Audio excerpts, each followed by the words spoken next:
are on the rise. So here's an important question. If the power goes out when it's really cold, do you have a way to stay warm? If not, you've got to check out the Vesta off-grid space heater from My Patriot Supply. It's a compact, portable space heater that doesn't use electricity. It runs on something called canned heat, which is an indoor safe fuel. It's completely off-grid, and it can heat up a 200 square foot room in a matter of minutes. With a Vesta stashed in your closet, you can rest easy, knowing you and your family will stay warm, even if the power goes out. Plus, it doubles as a stove to boil water or cook food without electricity or propane. The best part is, you can get a Vesta and a bunch of other free gifts when you order the Winter Prep Special from My Patriot Supply. Just go to mypatriotsupply.com to see everything included. This offer won't last long, and neither will this nice fall weather, so go to mypatriotsupply.com today. That's mypatriotsupply.com. You're tuned in to Money Matters Boston, 1120 AM WBNW. This is WBNW, 1120 AM, the Money Matters Radio Network. This is the Money Matters Radio Network, WBNW 1120 AM and W275CM FM, Concord, Boston, the Money Matters Radio Network. Environmental nonprofit Ocean River Institute is working with communities to tackle climate change with nature-based solutions that feature slowing water down and building more soil with grasses and plants. Research indicates that people acting in their own neighborhoods can build an inch of soil in a year and slow sea level rise down by as much as 25%. Please visit oceanriver.org for more information on opportunities to make a difference and go the distance for savvy stewardship of a greener and bluer planet Earth. Mark Vonner is the CEO of Veterans Development Corporation. Mark is a career military man, having served for nearly 20 years, and we are so thrilled to have him and his company as a key partner and the presenting sponsor of the DAV 5K Boston. Mark comes from a proud military family, including his father Victor and his brother Timmy. Mark talks often about how serving his country was one of the greatest achievements of his life, and that's one of the key reasons that he chooses to give back to this special community. Mark is honored to continue his legacy that his father started when he built Veterans Development Corporation. Working to help many disabled veterans and their families has become a lifelong goal for Mark, and it's why he's taken the time to fully support the DAV Department of Massachusetts. You can join Mark Vonner and Veterans Development Corporation and help our great American heroes today by making a donation or becoming a sponsor. Simply visit dav5k.boston. That's dav5k.boston. Hey, listen, are you a 50-year-old person looking for term life insurance? Then you need to talk to Bob. Bob specializes in helping people find $1 million or more of term life insurance for a couple of $100 a month. Look, you need to know there's a price war in the term life insurance business, and you may be paying too much. Call Bob, and he'll shop and see how much money he can save you. Look, this could be the last term life insurance policy you ever have. Your rates are guaranteed for the next 20 years. That's right, guaranteed level rates for the next 20 years. And if you're a smoker or your health is not perfect, Bob has great rates for you too. So for $1 million of term life insurance coverage for a couple of $100 a month, call Bob right now. 800-965-7987. 800-965-7987. 800-965-7987. That's 800-965-7987. Paid for by Term Direct. Hi, this is Chuck and Mike from the Armstrong Advisory Group, and we've got a guide available this month titled Understanding Required Minimum Distributions. Mike, a lot of changes in the RMD landscape. When do people have to take RMDs from either IRAs or Roths? How old are you?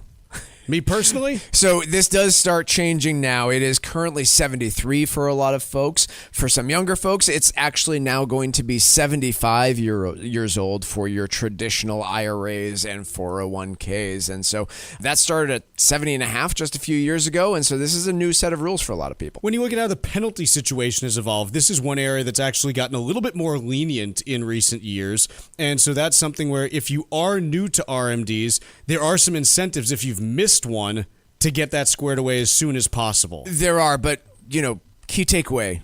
Understand these rules and don't miss your required minimum distribution, because there are still penalties for something that, again, is completely avoidable. Yes, the penalties used to be bigger.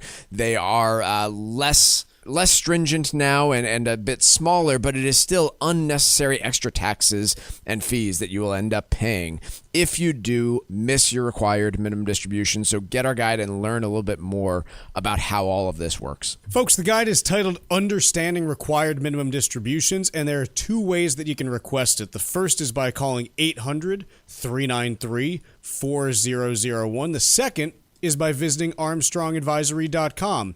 Again, that number is 800-393-4001, or you can request it online at armstrongadvisory.com.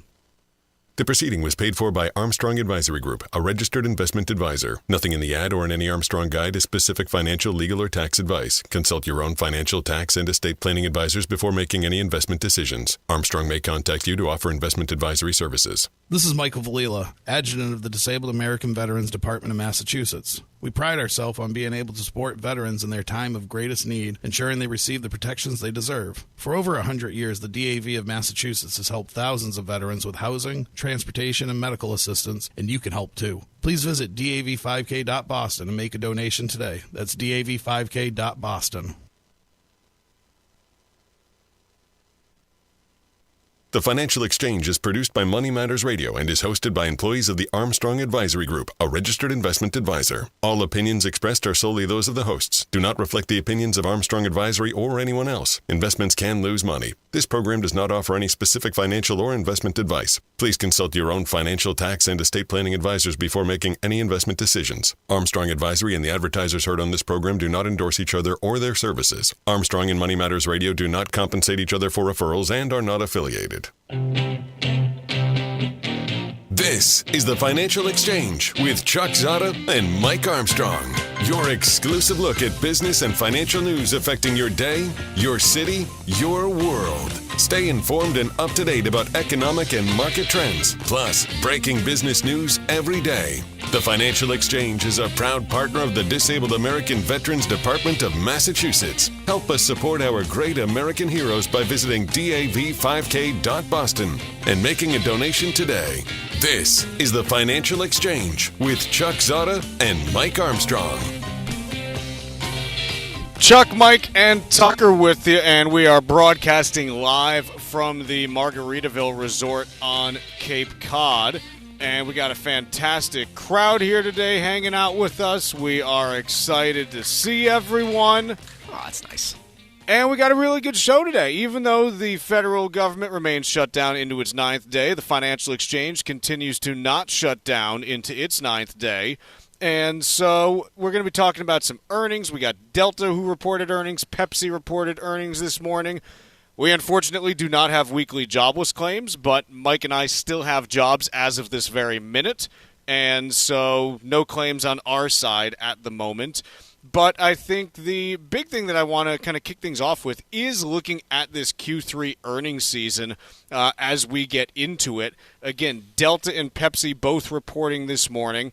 We take a look at Delta. They had a very nice quarter and a good guide, which is why the stock's up 6%. They basically reaffirmed towards the top end of their full fiscal year guidance, and so that's always good to see. Pepsi had almost nothing interesting to say, in my view. Which is kind of what it's fine. Pepsi You sell soda. Right, exactly. And snacks. You're at the point right now where if you look at the world as a whole, the 8 billion people out there all kind of have their opinion on soda, and they're not really changing much. You know, you're either drinking X amount a day or you're not. There's just not that much room for movement there, which is why Pepsi stock is up 0.03% today. Let's start talking about Delta then, because I think that they did have some interesting things to say, both about the government shutdown and the state of consumers in this country right now. I guess global consumers, but a little bit more of a focus here in the United States. So guiding their earnings for the next quarter, they came in at anywhere between $1.60 and $1.90 is what they're estimating for the upcoming quarter. Analysts that have been polled were planning on $1.65 per share in earnings. So, the very lower end of the expectations there would beat most analysts' expectations. I guess the two pieces that I found interesting. One was that, coinciding with a lot of the data we already have, their luxury, high-spending consumer in their first-class cabins doesn't seem to be slowing down. No, here's what you saw from them. revenue from that high-end segment, first class, the premium economy, anything that's in that category, that revenue up 9% in Q3. Main cabin revenue down 4% over the same time period. This basically exactly matches. Remember, Marriott reported their second quarter earnings a couple months ago, and it showed almost an identical pattern. The high-end brands that they have, whether you're talking about, Ritz-Carlton, St. Regis, all that stuff, cranking. The Marriott Courtyard and stuff like that, slowing down. And so it's very clear. We talked about this a lot, this idea of this K-shaped recovery where the high-end consumer, if you are in the top 20% as far as either income or net worth, you're spending like it's going out of style. If you are in the bottom 50 to 60% as far as income or net worth, you don't have the money to spend like it's going out of style. It's not available to you right now. And so I think that ultimately Delta giving us further confirmation on that front. And it also gets back to this question that I think that, we've talked about over the last month or two now, which is, hey, we've seen a continued weakening in the labor market, but overall consumer spending trends remain remarkably consistent. 4 to 6% year-over-year growth in consumer spending.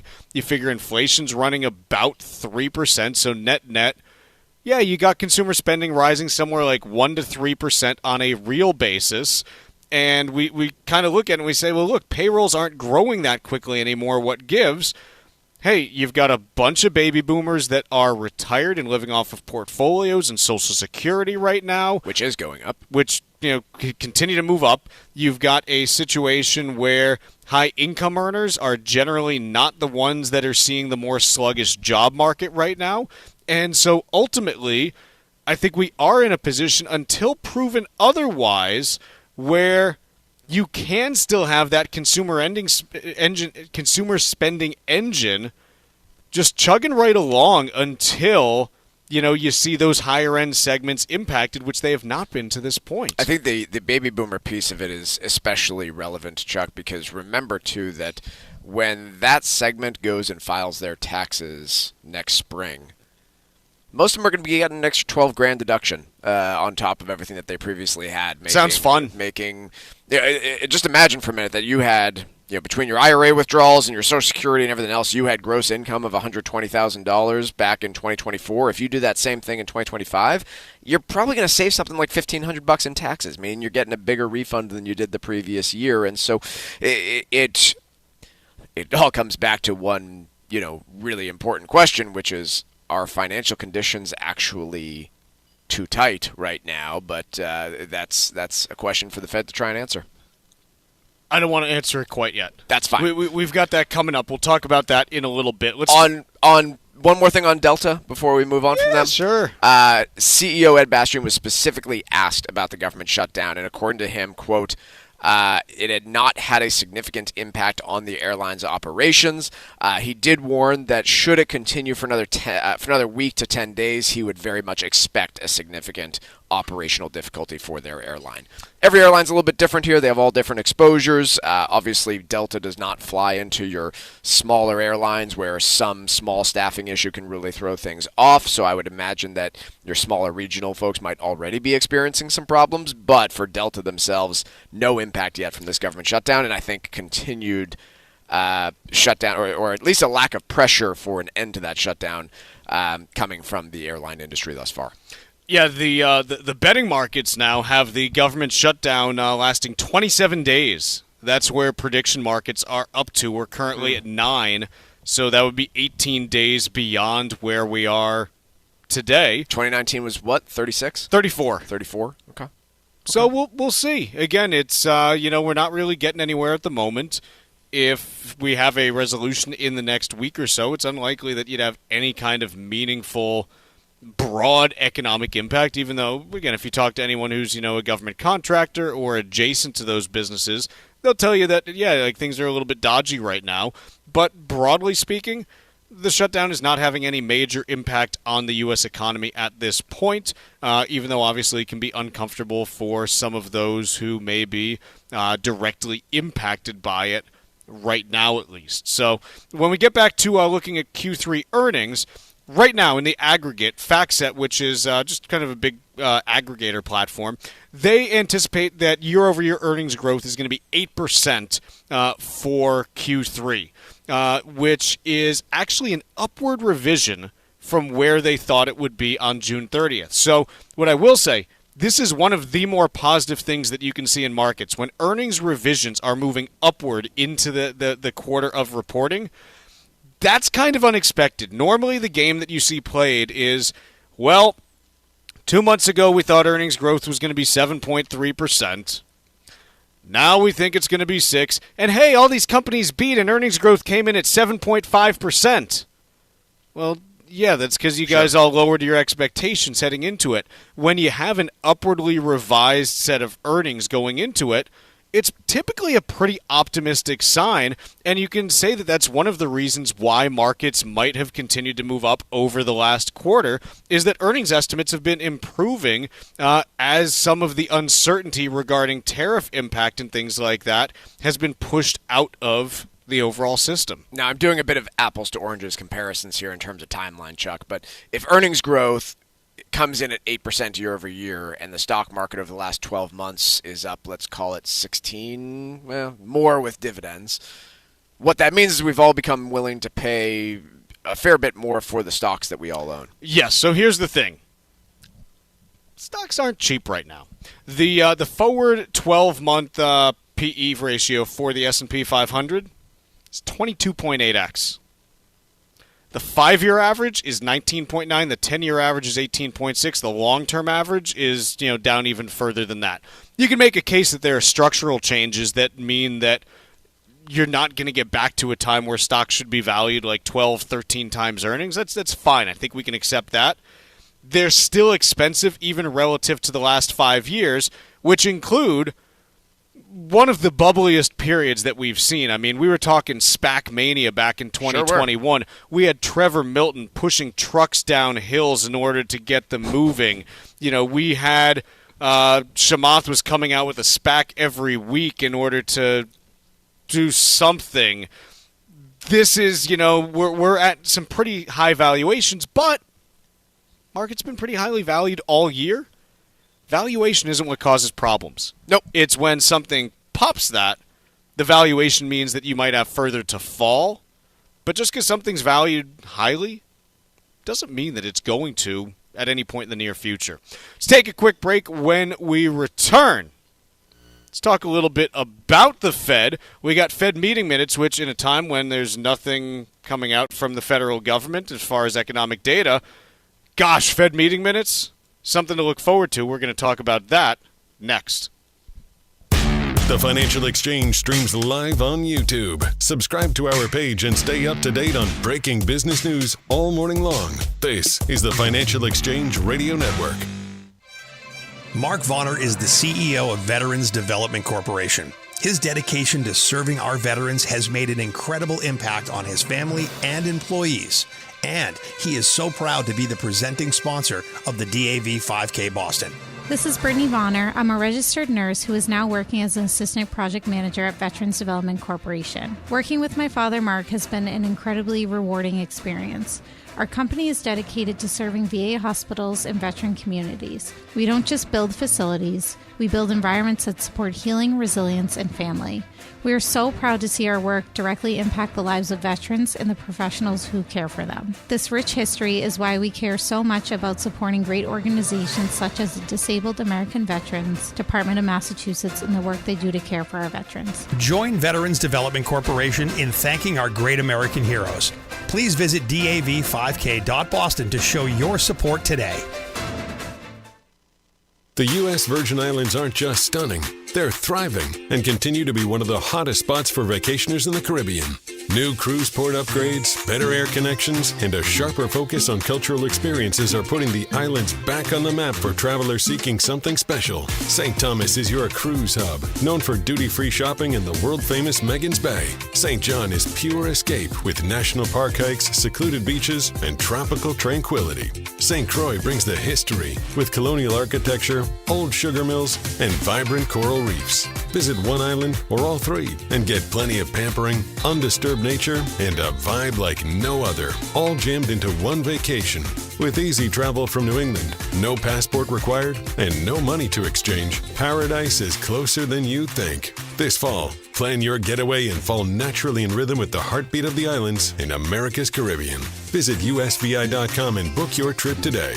That's visitusvi.com. Cushing & Dolan want to help you make the most of your estate plan, starting with how you gift your assets. Their brand new guide, Making the Most of Gifting Assets, breaks down the pros and cons so you can avoid costly mistakes. Gifting may sound simple, but it can create complications you may not see coming. For example, if you gift your primary home to your kids and they sell it, they could face huge capital gains taxes, and that surprise bill could derail your plan. It's the kind of insight that can help you protect what you've built and keep your family's future on track. Whether you're just getting started or you're deep into your estate plan, this guide from Cushing & Dolan is a must-have to make smart, informed decisions. Call 866-848-5699 right now to get your copy. That's 866-848-5699. Or request it online at LegalExchangeShow.com. That's LegalExchangeShow.com. The proceeding was paid for and the views expressed are solely those of Cushing & Dolan. Cushing & Dolan and or Armstrong Advisory may contact you offering legal or investment services. Cushing & Dolan and Armstrong Advisory do not endorse each other and are not affiliated. Hey, listen,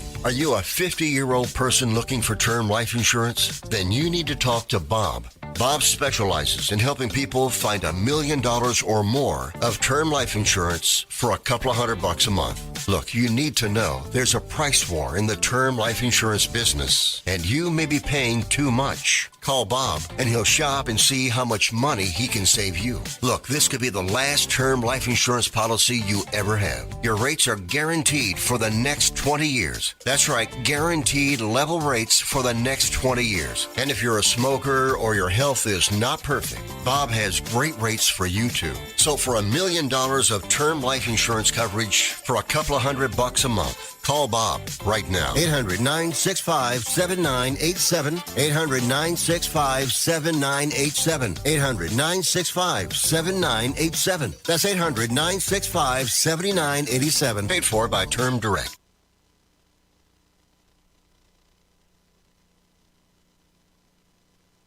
The Financial Exchange Show podcast drops every day on Apple, Spotify, and iHeartRadio. Hit that subscribe button and leave us a 5-star review. You're listening to the Financial Exchange Radio Network.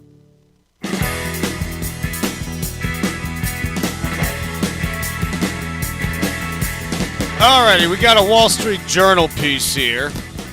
It's titled, Fed Minutes Reveal Divide Over Outlook for Interest Rate Cuts. Mike, what is happening on the most dramatic season of the Federal Reserve ever? Yeah, not as nearly as dramatic as even the Wall Street Journal wants to make it. But you did have the meeting minutes come out. These are somewhat informative to give you the behind-the-scenes view because you don't get that immediately. And quite frankly, in the absence of any data on joblessness, inflation, etc., people are going to be, pondering over this and looking through it. I think what you still have what you still have after digesting the meeting minutes, at least in my view, would be a small majority of folks believing that they need to continue with the most recent rate cuts and do that at least 2 more times to the end of this year. And so I suspect that that's what is going to happen, but it is not as much as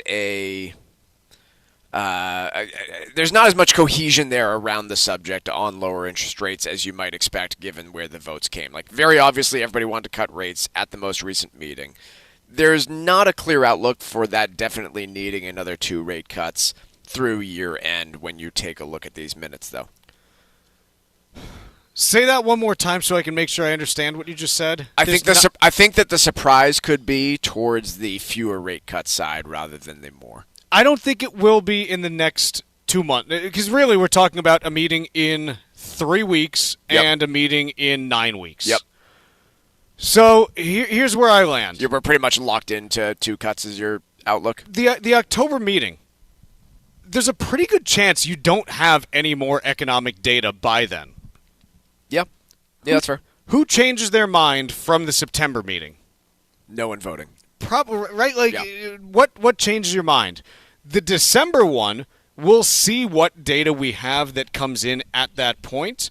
But I think there are two different cases to be made. The first is, look, you might only have one jobs report. If this shutdown goes into early November, you might only have a jobs report that comes out in early December, and you might have one CPI reading as well. There's not much to work from there. The other piece is, when we talk about policy errors, I love how everyone likes to get all like hopped up about, well, are they going to cut 0.25% or 0.5%? Guys, the difference between a 0.25% cut and a 0.5% cut has no impact on the economy. When we talk about policy errors, we're like, hey, we were cutting and got interest rates down to 3% when they should have been up at 5%. That's a policy error. Not, well, we cut 0.25% when we should have cut 0.5%. No, like that's not going to cause problems, because 0.25% shift in either direction, it's just not fundamentally big enough to cause either a problem or be a huge benefit. So I think if you're in the camp that I'm in, which is they cut in September because they saw problems with the labor market.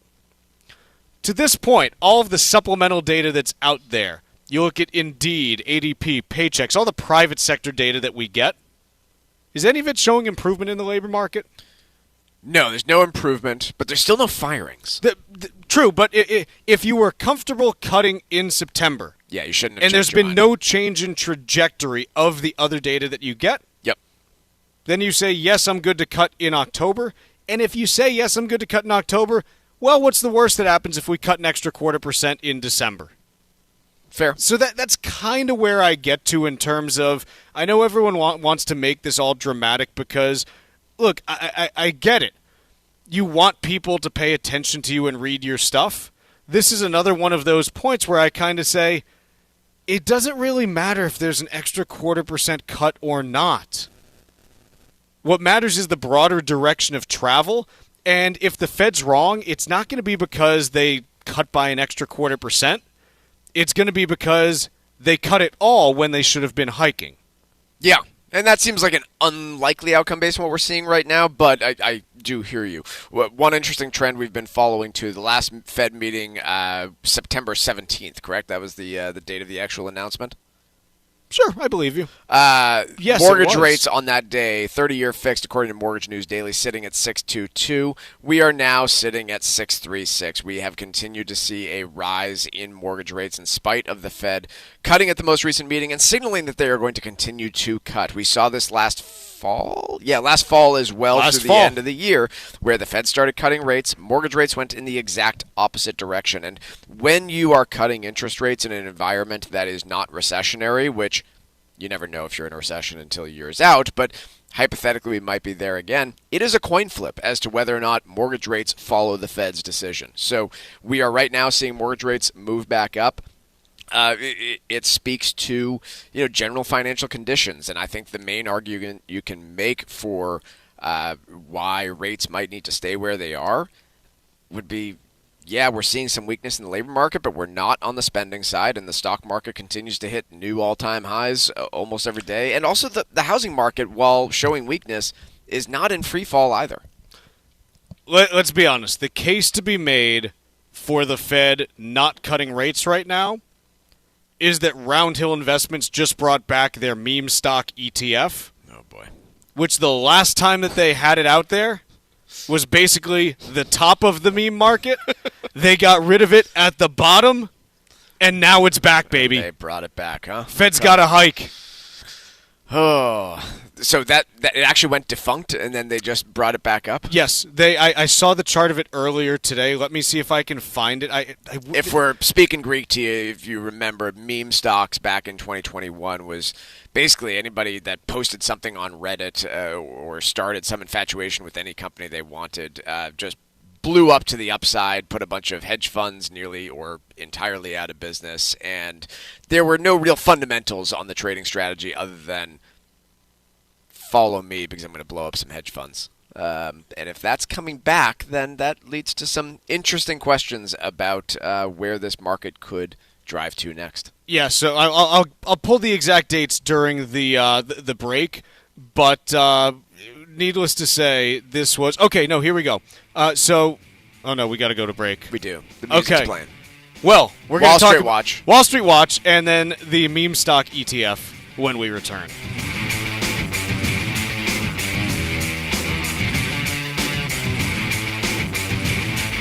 Like us on Facebook and follow us on Twitter @TFE Show.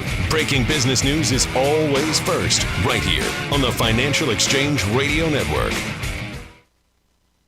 Sometimes we know what's next. Other times, it's impossible to know. Life can change in an instant. Don't be caught standing by the next time someone's heart stops. Knowing CPR gives you the ability to act and takes you from bystander to lifesaver. CPR is a life-saving skill. Join the nation of lifesavers today by learning CPR at heart.org/nation. National support for CPR education provided by Elevance Health Foundation. It happens all over Massachusetts. Can you tie my shoes? In every home and every community. Be careful on your bike. Learning can happen anytime, anywhere. We'll see you at practice this weekend. And no matter how learning takes place in your family's life, DESE is there as your partner. The Massachusetts Department of Elementary and Secondary Education. Never stop learning. Find out more at mass.gov/back-to-school. Sponsored by the Massachusetts Department for Elementary and Secondary Education. New Englanders love the Caribbean, and now there's a Caribbean travel channel available for you to learn all about Caribbean culture while you're planning your next trip to your favorite island. The TravelShareIt.com marketplace is loaded with information about the arts, festivals, food, and music throughout the Caribbean, and is an interactive website featuring daily travel deals to any island of your choice. Book your next Caribbean vacation on the most comprehensive travel channel for the islands, TravelShareIt.com. That's TravelShareIt.com. Cushing & Dolan know that gifting assets can be one of the most emotional and challenging parts of estate planning. Their new guide, Making the Most of Gifting Assets, can help you learn what to consider before making a major gift, like your primary home or a vacation property, and avoid unintended tax problems. Call 866-848-5699 to get your copy, or request it online at LegalExchangeShow.com. The proceeding was paid for, and the views expressed are solely those of Cushing & Dolan. Cushing & Dolan and/or Armstrong Advisory may contact you offering legal or investment services. Cushing & Dolan and Armstrong Advisory do not endorse each other and are not affiliated. Hi, this is Mike Armstrong from the Armstrong Advisory Group. If you're approaching your 70s, you might be thinking about slowing it down, but the IRS is just getting started. Required minimum distributions, or RMDs, kick in starting at age 73. And if you were born in 1960 or later, that number jumps to 75. RMDs are more than just a box to check. They can impact your taxes, your income plan, and even what you leave to your heirs. If not done properly, it could mean big penalties, but getting them right might help keep your money working for you. Our latest guide, Understanding RMDs, breaks down how they work, when to take them, and strategies that may make them less of a tax headache and more of a financial opportunity. Request your copy today by calling 800-393-4001 or by visiting ArmstrongAdvisory.com. That number again is 800-393-4001 or ArmstrongAdvisory.com. The proceeding was paid for by Armstrong Advisory Group, a registered investment advisor. Nothing in the ad or in any Armstrong guide is specific financial, legal, or tax advice. Consult your own financial, tax, and estate planning advisors before making any investment decisions. Armstrong may contact you to offer investment advisory services. This is Tucker Silva of the Financial Exchange Show, and I'm joined today by estate planning attorney Todd Lutzke, a partner with the law firm of Cushing & Dolan,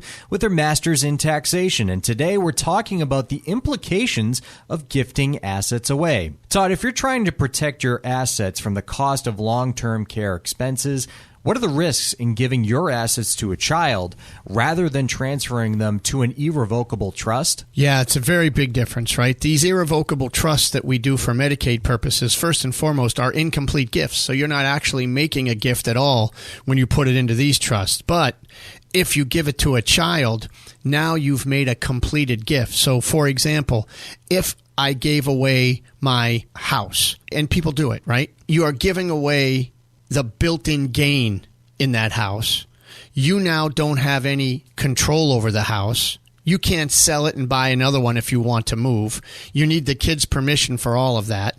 Plus, if you never sell it and you die, you've trapped the built-in gain for the kids. When they go to sell it, they're going to have to pay capital gains tax. Whereas if you keep it, you can control it, get a step-up in basis for the kids when they die, and still protect it from the nursing home through the trust. Either way, it's going to take 5 years. But gifting isn't always the answer. Educate yourself about the implications of gifting your assets away. Request your free copy of Todd's brand new guide called Making the Most of Gifting Assets right now by calling 866-848-5699. That's 866-848-5699. Or you can request a copy on their website, LegalExchangeShow.com. The proceeding was paid for and the views expressed are solely those of Cushing & Dolan. Cushing & Dolan and or Armstrong Advisory may contact you offering legal or investment services. Cushing and Armstrong do not endorse each other and are not affiliated.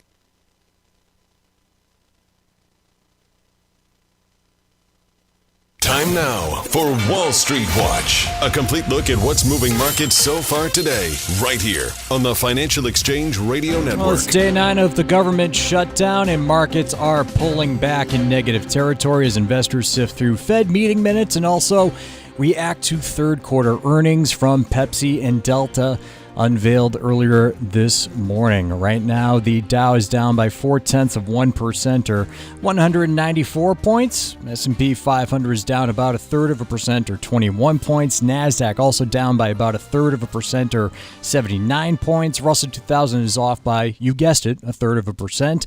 10-year Treasury yield is flat at 4.14%, and crude oil is down about 0.4%, trading at $62.30 a barrel.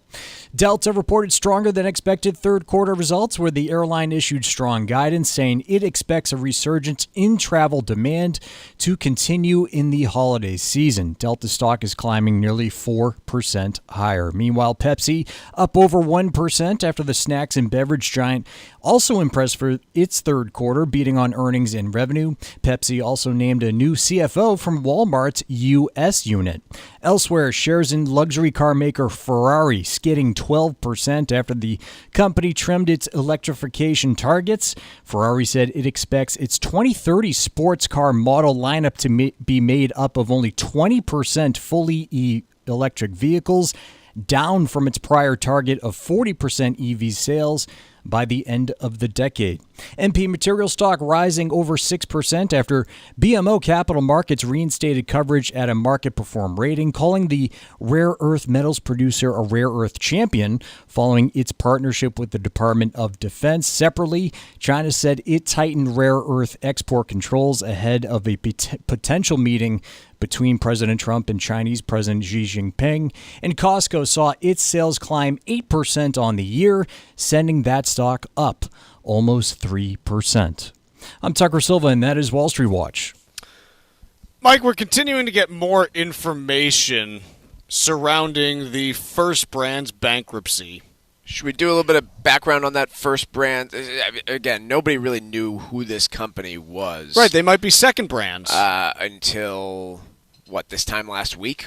Last Monday? Yes, in full disclosure, I didn't have any idea that this company existed before last week. It's not like this is something that we paid any attention to because you and I do not scrutinize auto part manufacturers' balance sheets that are not publicly traded. This is just not something that you would do.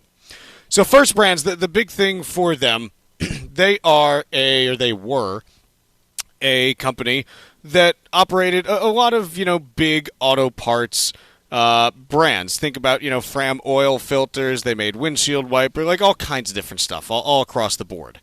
And last week, they declared bankruptcy, and most of their creditors were expecting them to declare somewhere in the ballpark of around $5 to $7 billion in debt.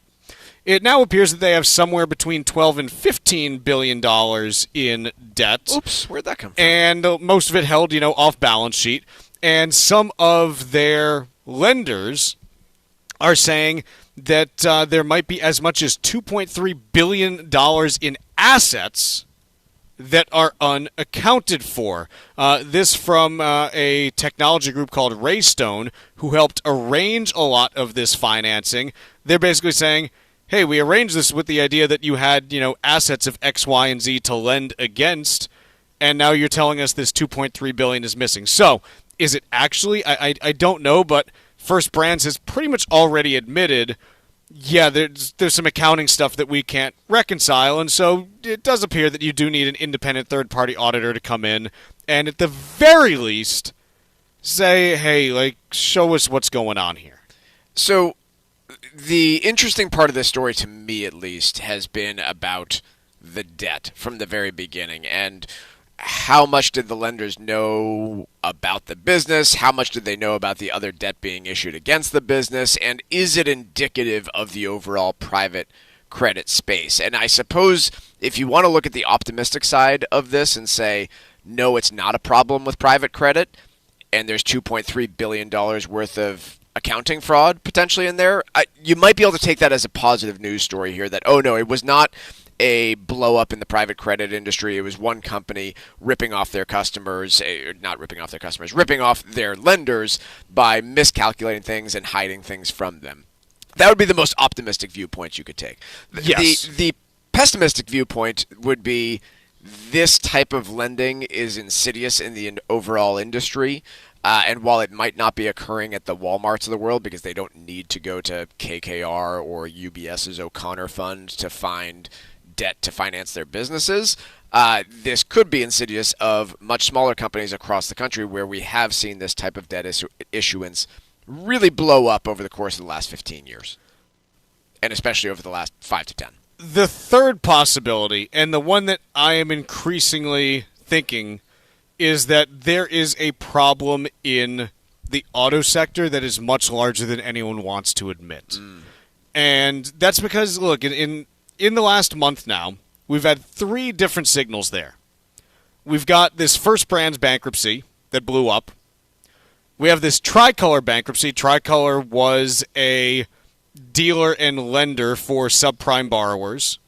And we've got CarMax that reported earnings that were horrific to quite horrific, and the stock fell 20% upon the release of those earnings.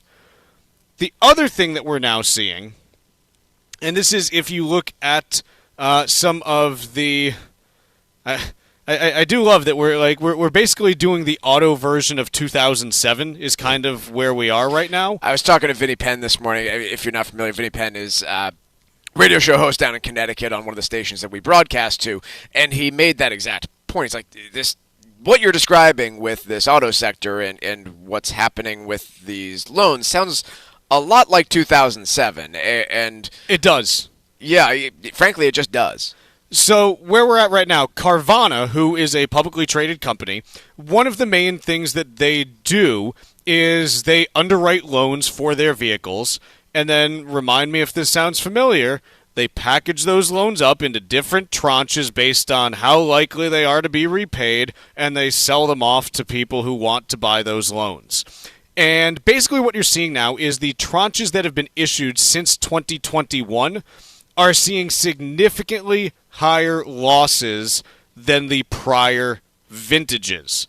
So, as an example, if you look at, they have different vintages per year. So they have one that's categorized as 2020 N1. It's just like the number.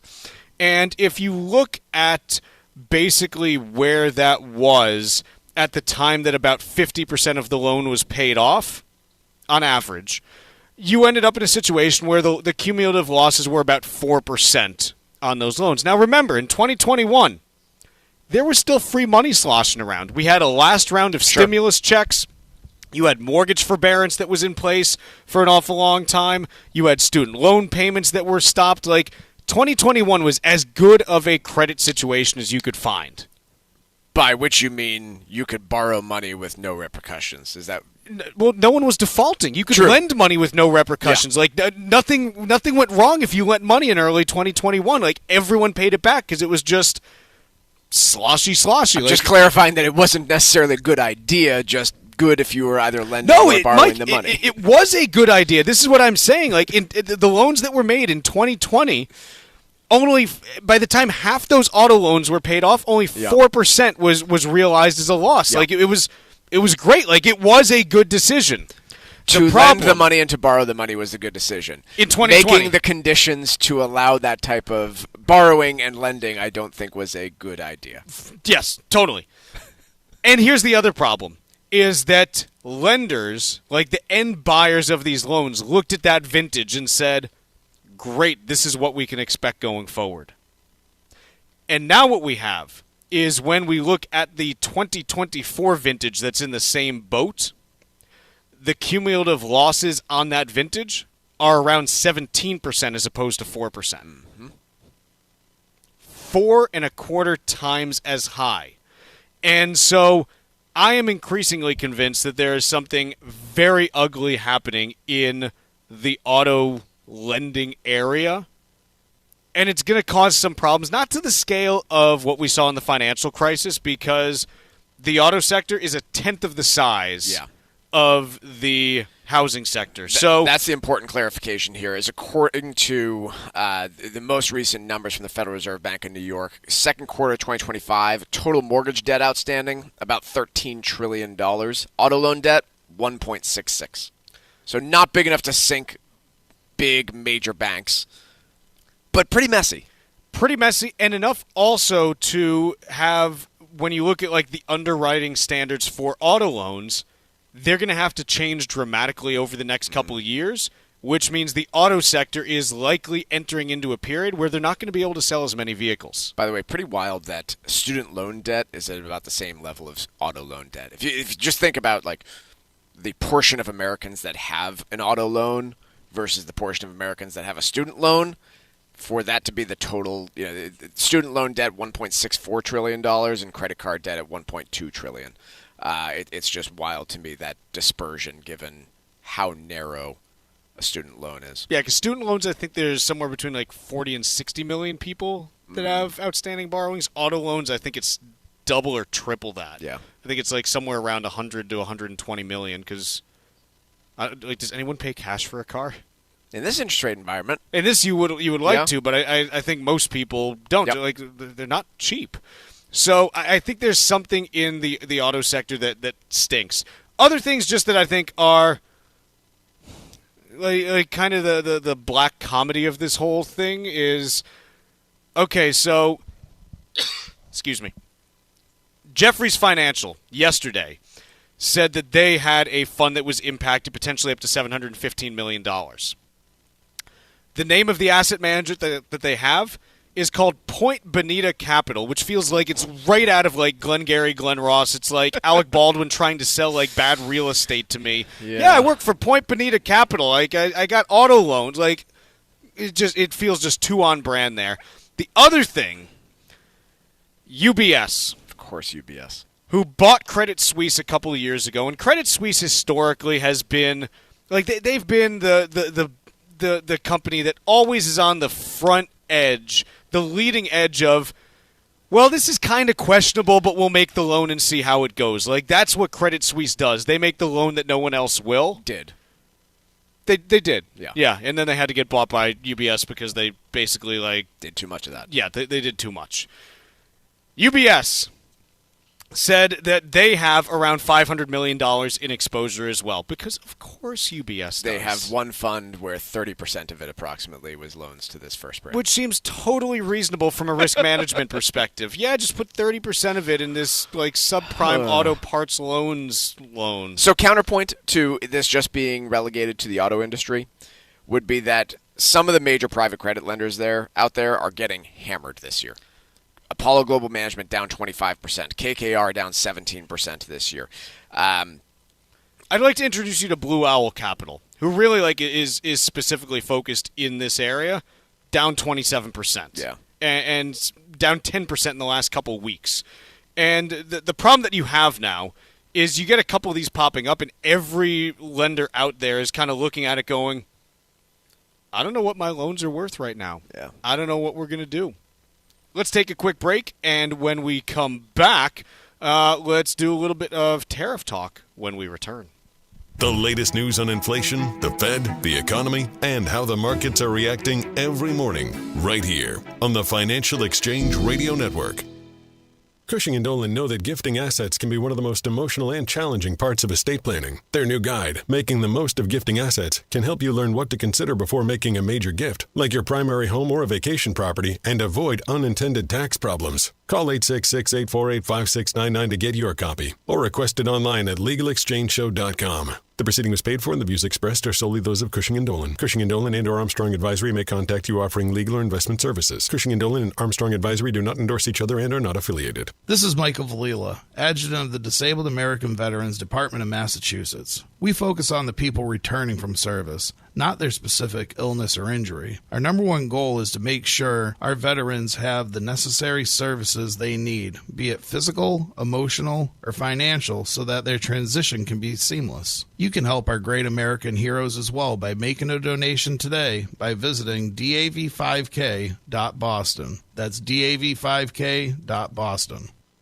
Hi, this is Mike Armstrong from the Armstrong Advisory Group. Turning 70 isn't just another birthday. It's when the clock starts ticking on your retirement withdrawals. At age 73 or at age 75 if you were born in 1960 or later, you need to start withdrawing money from your IRA. They're called required minimum distributions, and missing one can mean big penalties. Taking the RMDs at the wrong time can also spike your tax bill. Even the type of account matters, since your IRA and 401k follow different rules, which could get confusing fast. Our new guide is called Understanding Required Minimum Distributions.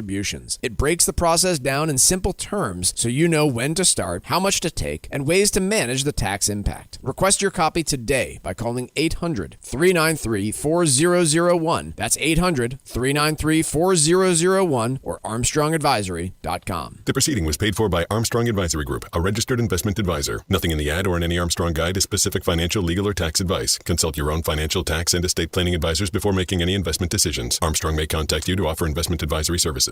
The U.S. Virgin Islands aren't just stunning, they're thriving and continue to be one of the hottest spots for vacationers in the Caribbean. New cruise port upgrades, better air connections, and a sharper focus on cultural experiences are putting the islands back on the map for travelers seeking something special. St. Thomas is your cruise hub, known for duty-free shopping and the world-famous Megan's Bay. St. John is pure escape with national park hikes, secluded beaches, and tropical tranquility. St. Croix brings the history with colonial architecture, old sugar mills, and vibrant coral reefs. Visit one island or all three and get plenty of pampering, undisturbed nature, and a vibe like no other, all jammed into one vacation. With easy travel from New England, no passport required, and no money to exchange, paradise is closer than you think. This fall, plan your getaway and fall naturally in rhythm with the heartbeat of the islands in America's Caribbean. Visit usvi.com and book your trip today. That's visitusvi.com. Here at the Massachusetts Department of Elementary and Secondary Education, we are committed to all students not only attending, but succeeding at school. Your presence is powerful. Share why you attend at doe.mass.edu. Sponsored by the Massachusetts Department of Elementary and Secondary Education. Let's talk LDL. AKA bad cholesterol. The higher your LDL cholesterol, the higher your risk of a heart attack or stroke. Your health matters. Know your number. Talk to your doctor and get your cholesterol checked. And learn how to help lower your LDL bad cholesterol. Because your health is in your hands. Find out more at heart.org/LDL.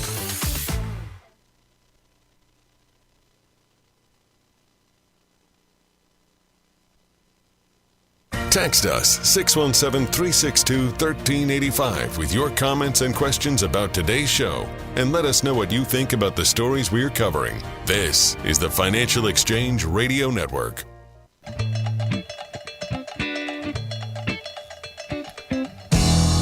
Piece from the Bloomberg. Who's going to eat the tariffs? Not U.S. shoppers. That is the piece that is here talking about, hey, you're starting to see signs of more tariff price-related increases coming into stores over the last few months. To this point, you haven't seen any impact, though, in overall retail sales. Yeah, retail sales up 3.5%. Now, in real terms, they're up 0.5%. Sure. Okay. But that means that the people are still buying more stuff in spite of higher prices. They are. So I think the big thing that I look at is the question that we've been asking for a while, which is, okay, you've got weakening jobs data. You still have strong consumer spending. Typically, consumer spending does not break in advance of a recession. It's usually when people start getting laid off. That's when the spending issue happens. And I think, honestly, I'm kind of getting to the point where, unless the stock market cracks or high-income earners start getting laid off in larger numbers, I don't know that you're going to see an impact on the retail side of things. Like, this piece tries to make the case that U.S. shoppers won't pay price increases. I think they will. I don't know that some of them might not because they might not be able to. But those aren't the spenders that are driving the U.S. economy right now from the data that we see. Yeah, I mean, tough position to be in if you're a retailer because you have no idea what to do with pricing. Also, you're pretty concerned about driving those higher price increases in the face of all these news stories about the weaker consumer. Did you also know that as of last year, even before this year, the tariff on imported leather gloves averaged 19.5%? You weren't aware of that, Chuck? I wasn't buying leather gloves. Apparently not. I guess not. So, ultimately, the question is going to be, are consumers going to go and keep buying this stuff, or do they just take a look at the window and say, not for me? The U.S. Virgin Islands aren't just stunning, they're thriving and continue to be one of the hottest spots for vacationers in the Caribbean. New cruise, port upgrades, better air connections, and a sharper focus on cultural experiences have put the islands back on the map for travelers seeking something special. St. Thomas is your cruise hub, known for duty-free shopping in the world-famous Magens Bay. St. John is pure escape with national park hikes, secluded beaches, and tropical tranquility. St. Croix brings the history with colonial architecture, old sugar mills, and vibrant coral reefs. Visit one island or all three and get plenty of pampering, undisturbed nature, and a vibe like no other, all jammed into one vacation. With easy travel from New England, no passport required, and no money to exchange, paradise is closer than you think. This fall, plan your getaway and fall naturally in rhythm with the heartbeat of the islands in America's Caribbean. Visit usvi.com and book your trip today. That's visit usvi.com. Piece in the Financial Times, why car makers are falling back in love with petrol. Because they pushed too much into electric vehicles and nobody wants to buy them? It's because they're actually profitable. That's why they're falling in love with petrol.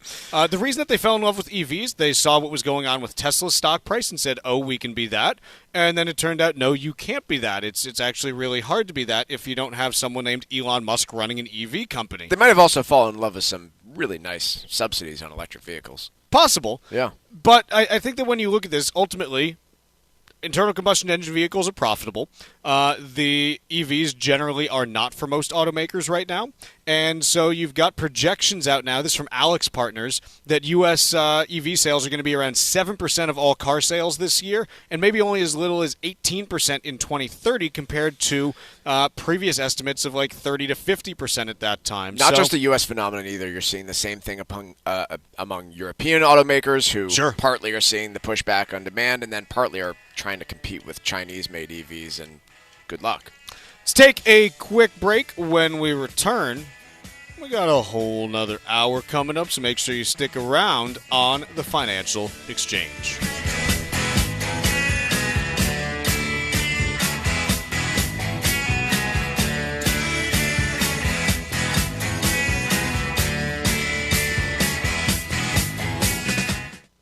Are you over the age of 50? Want peace of mind and financial security for your family? Here's an important message to you from Senior Care USA.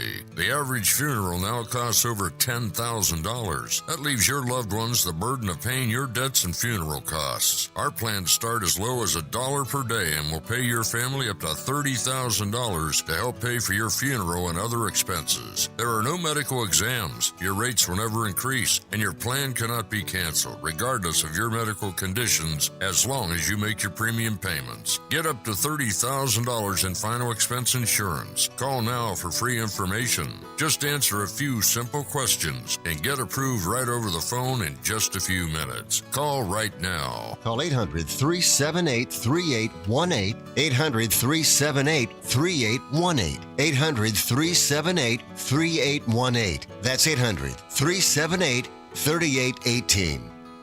Did you outgrow your timeshare and now you want out? But you can't. You can't sell it, and you can't get out of the contract. Imagine trying to get out of your mortgage. That's what a timeshare is. You can't just call up the bank and say, I don't want to pay it anymore. But we may be able to help you do just that. Listen, a timeshare maybe for you once was a great thing, but now you don't use it much. And they are not easy to get rid of. Plus, you do have to pay for it every month. Qualified timeshare owners can get out of their contract legally and permanently without ruining your credit or even filing bankruptcy. And imagine, no more mortgage payment or fees. Call the Timeshare Exit Hotline qualification line now. It's free to learn more.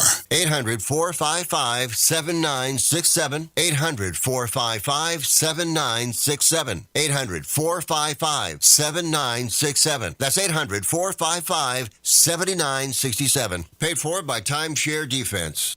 Hey, listen, are you a 50-year-old person looking for term life insurance? Then you need to talk to Bob.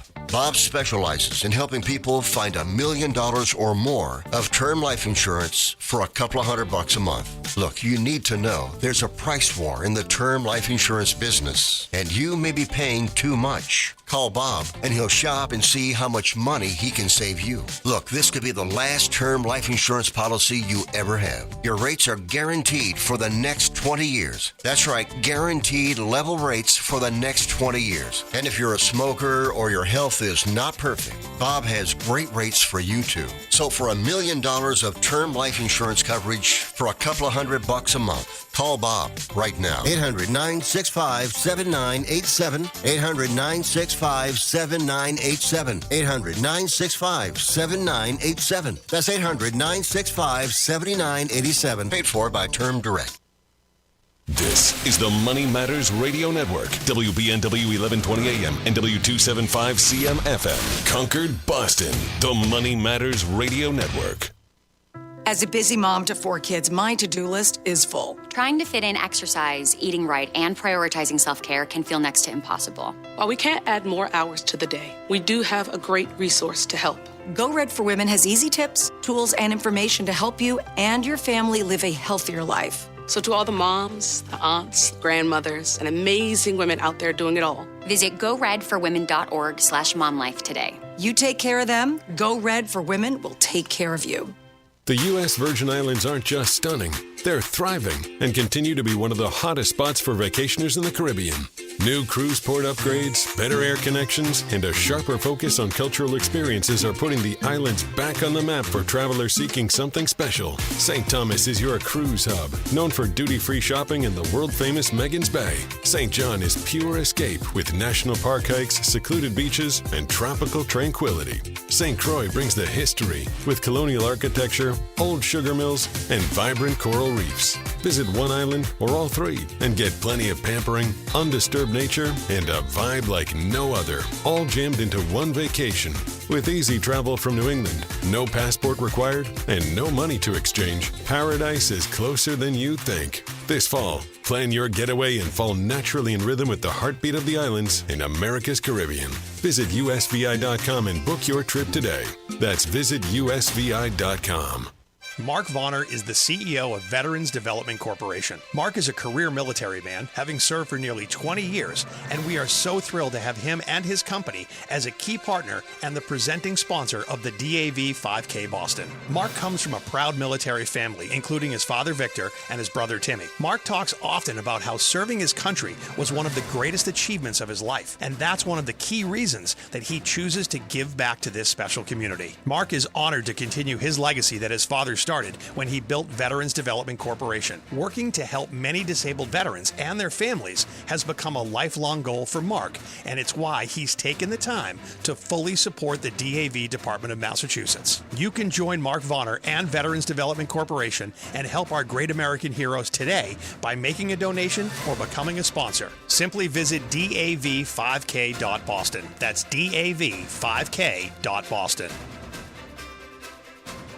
This is Michael Valila, Adjutant of the Disabled American Veterans Department of Massachusetts. The DAV of Massachusetts has helped me and countless others adjust to civilian life through a variety of incredible programs. Through our local Veterans Assistance Program, we provide necessary services to veterans and their communities, such as food shopping, landscaping, and companionship, but we need your support. You can help by making a donation today. please visit dav5k.boston. That's dav5k.boston. Hi, this is Chuck and Mike from the Armstrong Advisory Group, and our guide this month is titled Understanding Required Minimum Distributions. Mike, one area with some big changes the last couple of years has been RMDs as it relates to inherited IRAs. What is the lay of the land today? Yeah, so critical things that you need to know is that for most inheritors that are not spouses, so that's your starting point. If you are not married to the person who passed away, you are most likely subject to a out in 10 rule. What has also changed is that you're required to satisfy two different rules for most folks. Again, you are required to empty that inherited IRA within a decade. You also have annual required minimum distributions based on life expectancy. So it is really complicated now for inheritors. How does that potentially influence how a parent may leave assets to surviving children in terms of taking their incomes into account? Yeah, well, I mean, look, it is going to concentrate this additional income in a decade time period after you're gone. And so it adds a little bit of complexity in terms of that estate planning, right? Maybe I've got two kids. One's a very high income earner. One is a little bit lower. Do I potentially reshape my beneficiaries so that they both receive the same amount, maybe after taxes? A lot of complex planning you can do there. The guide this month is titled Understanding Required Minimum Distributions. The two ways that you can request it are by calling 800-393-4001 or by visiting armstrongadvisory.com. Again, that number is 800-393-4001, or you can request it at armstrongadvisory.com. The proceeding was paid for by Armstrong Advisory Group, a registered investment advisor. Nothing in the ad or in any Armstrong guide is specific financial, legal, or tax advice. Consult your own financial, tax, and estate planning advisors before making any investment decisions. Armstrong may contact you to offer investment advisory services.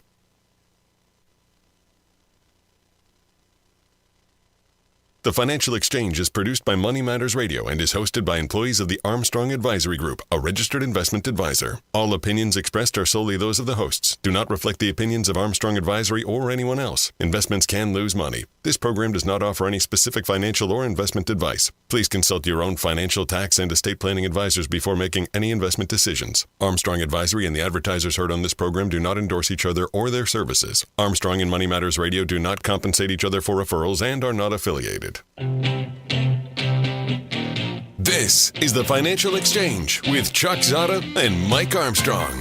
Your exclusive look at business and financial news affecting your day, your city, your world. Stay informed and up to date about economic and market trends, plus breaking business news every day. The Financial Exchange is a proud partner of the Disabled American Veterans Department of Massachusetts. Help us support our great American heroes by visiting dav5k.boston and making a donation today. This is the Financial Exchange with Chuck Zodda and Mike Armstrong. Chuck, Mike, and Tucker with you here. We are broadcasting live from the Margaritaville Resort Cape Cod in Hyannis. Fantastic spot. We're having a great time here. Mike and I are already a couple margaritas deep, so it's going to get interesting. Yeah, things are. That was my only concern, is they had coffee for us, but no actual margaritas here at 11 a.m. I had one. Oh, okay. Well, it's fine. Yeah. In any case, we're having a great time here. It's a great spot, absolutely beautiful being down the Cape, especially this time of year, just absolutely perfect. So big thank you to the folks at Margaritaville Resort for having us, and to everyone who's here with us. We appreciate you joining us as well, and we're having a great time and hope you are too. Markets, not really having a great time today. They're not having a horrible time, but the S&P is down about 0.25%, 15 points. Dow is off 156 points, about 0.33%, and the Nasdaq down about 75 points, also 0.33%. When we take a look at the bond market, 10-year U.S. Treasury is up 0.9 of a basis point to 4.14. We just have not had any real movement in rates over the last week or so now, kind of settled into this spot since October started. When we take a look at commodities, gold right now, down $30.20 an ounce to $4,040.30. I guess it had to take a break sometime because it's just been ripping for the last month and a half. And we've got crude oil, West Texas Intermediate, down 23 cents a barrel to $62.32. And that is what is moving in markets today. So again, taking a little bit of a pause here, but I mean, it's I keep looking at the charts for this year, and it's kind of wild just to look at the charts of the S&P this year because the first month or two was just kind of flat, then it was basically straight down for 2 months, and now it's been straight up for 6 months. I mean, the biggest dip that we've seen is around a 4% dip in the market since mid-April, and there's just been very, very low volatility. And you've had these little dips where a couple times I've been like, oh, this could be on the verge of getting a little bit dodgy, and it's never materialized. So we continue to see stocks floating, within sniffing distance of all-time highs, basically on a daily basis since mid to late June. That's kind of been the case as far as what we have seen. Mike, we've got this government shutdown that is currently in place. We're in day 9 of it. The online betting markets now think this thing is going to take 27 days to settle. It's kind of the opposite of how an option price deteriorates as you get closer. Instead, in this case, the longer you go on, the longer the shutdown goes on, the more likely it is that it goes on longer. Yeah. So it keeps getting bid up further and further. The big way that the 2018 shutdown came to an end, you started having a bunch of air traffic controllers and TSA agents not showing up. And so when people started missing their flights, ultimately it became very public-facing in a way that it's not today. Now, you've had some delays here and there, some sporadic things, but it's not widespread. And so the question is, hey, your first missed pay period for TSA agents and air traffic controllers would be a week from this Tuesday, so in about 5 days. Mm-hmm. That's where you might start to see things starting to build up, which, of course, my wife has a trip to the West Coast scheduled for next weekend. Yep. So I'm sitting there going, oh, boy, this is not going to drop her off 5 hours early. We're going to get there on Thursday for her Friday flight, I think, good. is what we're going to do at this point. So I think that ultimately this is what probably ends up resolving it as well, but it still is just kind of a mess as we try to get through, what the potential impacts are. Generally, government shutdowns don't really impact the U.S. economy much because most of them last less than 7 days. This one's already longer than that. The estimates that are out there, maybe a 0.1% GDP hit on a weekly basis. What was Morgan Stanley's review of previous ones in the stock market? It was something like, on average, I think equity markets had moved up 4% during government shutdowns or something along those lines. I didn't see that. I'll have to take a look. I can pull it up. The data I had seen was more mixed, basically saying, hey, it's not really conclusive either way. But well, I always warn people that whenever you take a look at any study of what did stocks do during this type of time period that doesn't seem to have much to do with the stock market, like a government shutdown, is stocks usually move up. It's true. They do usually move up. You got 130 years here of stocks typically moving, 150 years, however long the market's been open, of stocks typically moving up. And so you would expect stocks to move up during any prolonged period of time, and a government shutdown is not any real exception there. No, most government shutdowns are also 1 to 3 days in length. Right. So this is a little bit different here. So we'll see if we get any progress on that side, but air travel disruptions, those are the things that you want to watch over the next week or two, because that's the place that you typically see some real pressure starting to be put on things. Let's talk about this piece from Bill Dudley in Bloomberg. Bill Dudley is the former president of the Federal Reserve Bank of New York, so he's awfully smart and pretty well connected, being the former president of the New York Fed.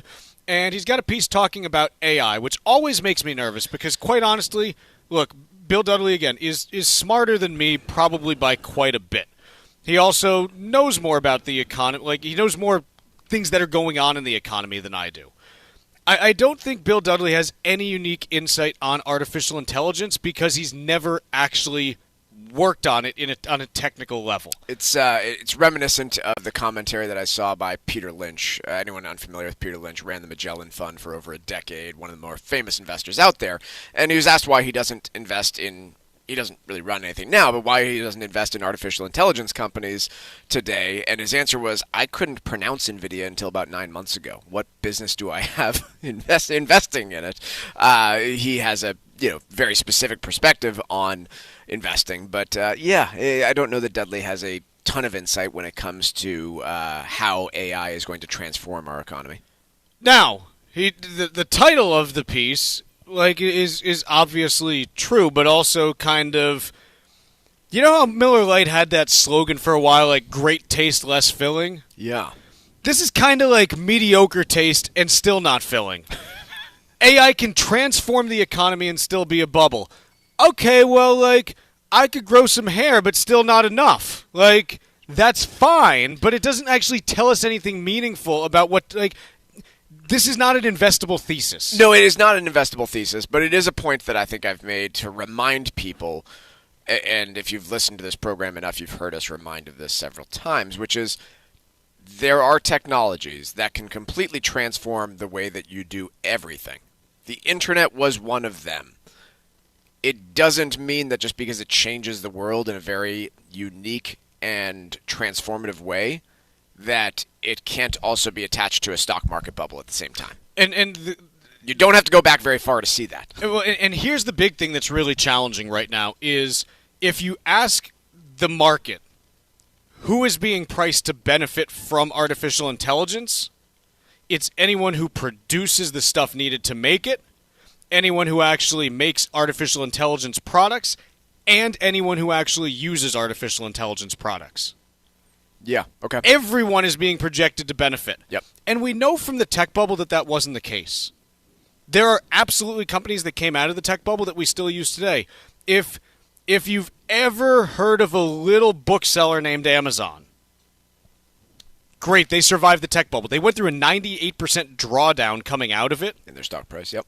In their stock price, and they're still here, but they're one of them. If you ever Googled anything, great, you got one of those tech bubble companies too.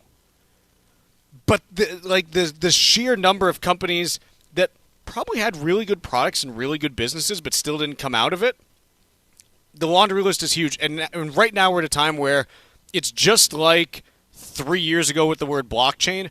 You can attach the word AI to anything and people are like, ooh, I'm interested. Yeah, it does. Somebody brought this up to me yesterday when we were making this comparison. This person was had their own crypto portfolio and was very intrigued by that sector, and he was pointing out the similarities of all these companies that had nothing to do with cryptocurrency who were saying, hey, we're going to put crypto in our treasury. Their stock price would go up 20% the next day. Yep. They didn't even do it yet. They just announced that they were thinking about maybe doing it in the future. You could make catheters and say that you're going to put blockchain into your treasury portfolio, and boom, your stock price went through the roof. And it just didn't make a ton of sense, and we're seeing some of that now with the AI stuff, where if you even mention that your business is benefiting from the effects of AI, then yeah, your stock price is getting a nice little bid. I mean, Mike, our show that we're broadcasting today benefits from the internet. We are looking at all of these stories on computers that are most likely being supplied with the internet by fiber that was laid 30 years ago. Okay. The companies that laid that fiber aren't in business anymore. They're gone. They went out of business. And so I think the place that I get to is 5 years from now, you, me, Ben, Tucker, all the people sitting here in the room with us will be using more artificial intelligence than we do today. No doubt. But the companies that got us to that point, they're not all going to be here. Yeah, I mean, how confident are you? If you're big on investing in AI, how confident are you that you own the Facebook of... How do you know that you own Google and not Yahoo? How do you know that you own Amazon and not Pets.com? How do you know that you own Cisco and not Global Crossing? You don't. I have no conviction at all about, the ones that aren't pure plays. Look, is Microsoft going to, go out of business? No, because you and I pay who knows how much for Microsoft Word every month. Sure. We got to type. But we're not talking about necessarily them the company's going out of business. Again, Microsoft stock, what did it do during the dot-com bust? It went way down and didn't get back to that level until 2016. So these are the cautions that need to be put out there when it comes to this right now. And I think with that one statement, Dudley, I think hits the nail on the head, which is this probably will transform our lives, but be prepared for the fact that the stock market could be overvaluing it. Let's take a quick break here. When we come back, we'll do a little bit of trivia. And then, Michael, we're talking about rising foreclosures and whether or not it's a problem for the U.S. economy after this. Find daily interviews and full shows of the Financial Exchange on our YouTube page. Subscribe to our page and get caught up on anything and everything you might have missed. This is the Financial Exchange Radio Network. The U.S. Virgin Islands aren't just stunning, they're thriving and continue to be one of the hottest spots for vacationers in the Caribbean.